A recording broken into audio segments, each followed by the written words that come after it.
दुनिया में कई सीरियल किलर्स की कहानी आपने सुनी होगी, जिन्होंने अपने पागलपन के कारण कई मासूमों की जान ले ली हो, लेकिन अतीत के पुराने कागजों में कई ऐसे राज दफन हैं जो कि आज तक लोगों को समझ नहीं आए हैं, और आए भी है तो कभी उसे भूल नहीं पाए हैं। कुछ इसी तरह एक महारानी थी जिनके कांड सुन हर कोई कांप उठेगा। ये महारानी वहशी होने के साथ साथ एक खूंखार सीरियल किलर भी रही थी। दरअसल इस वहशी महारानी की कहानी ही ऐसी कुछ है जो लोगों के रोंगटे खड़े कर सकती है। दरअसल ये वहशी महारानी कुंवारी युवतियों को मारकर उनके खून से नहाया करती थी। इस महारानी का नाम एलिजाबेथ बाथरी था।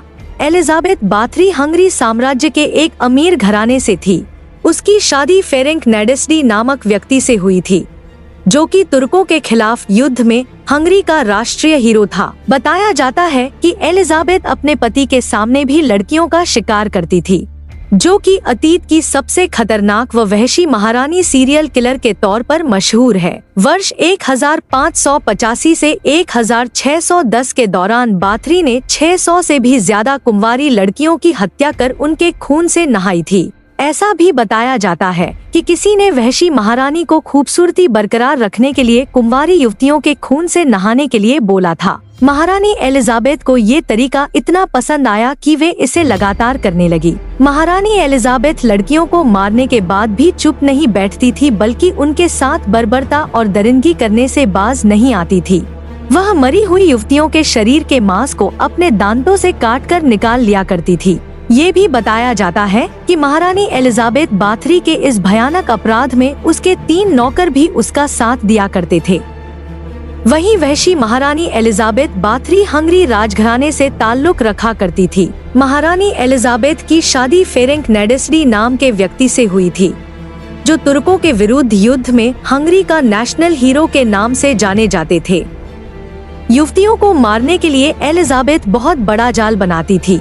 एक ऊंचे रसूख वाली महिला होने के कारण वो आसपास के गांवों की गरीब लड़कियों को अपने महल में बुलाकर अच्छे पैसों पर काम करने का लालच दिया करती थी।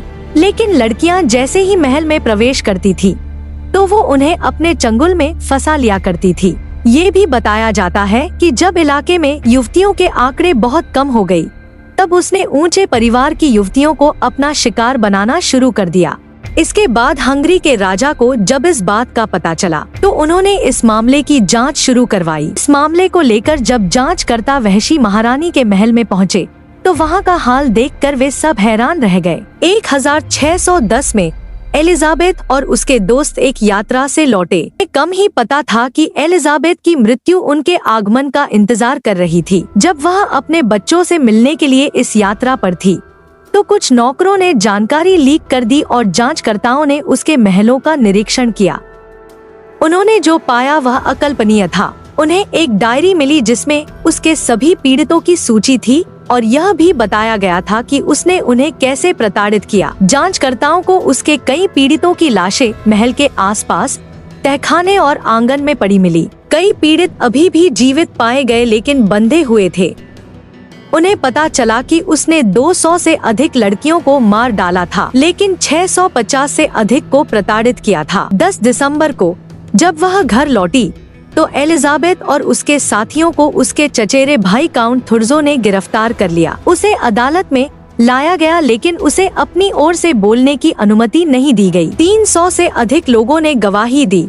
कुछ ने कहा कि वह दोषी थी, जबकि अन्य का मानना था कि वह निर्दोष थी। अदालत ने उसे और उसके 4 भरोसेमंद नौकरों को निर्दोष युवा नौकरानियों को प्रताड़ित करने और उनकी हत्या करने के 80 मामलों में दोषी पाया। 2 मुख्य महिला सहयोगियों की गला घोंटकर हत्या कर दी गई। उसका युवा पुरुष साथी मूक था और बोल नहीं सकता था, इसलिए उन्होंने उसे भी वही सजा देना उचित नहीं समझा और इसके बजाय उसका सिर काट दिया। आखिरी साथी एक छोटी लड़की थी जिसके बारे में अदालत को लगा कि भाग लेने के लिए दूसरों ने उसे धमकाया था, इसलिए उसे एलिजाबेथ बाथरी के समान ही सजा दी गई। काउंटेस को उसके ही घर में ईंटों से बंद कर दिया गया था, जिससे उसे केवल कुछ ही कमरों में रखा गया था। थोड़ी ताज़ी हवा आने देने के लिए गार्डों ने दीवार में कई ईंटों के बीच में कुछ छोटी छोटी दरारें बना दी। उन्होंने फर्श और दीवार के साथ एक छोटा सा स्लॉट भी लगाया ताकि उसके गार्ड काउंटेस तक खाना पहुंचा सके। उन्होंने उसे इसलिए नहीं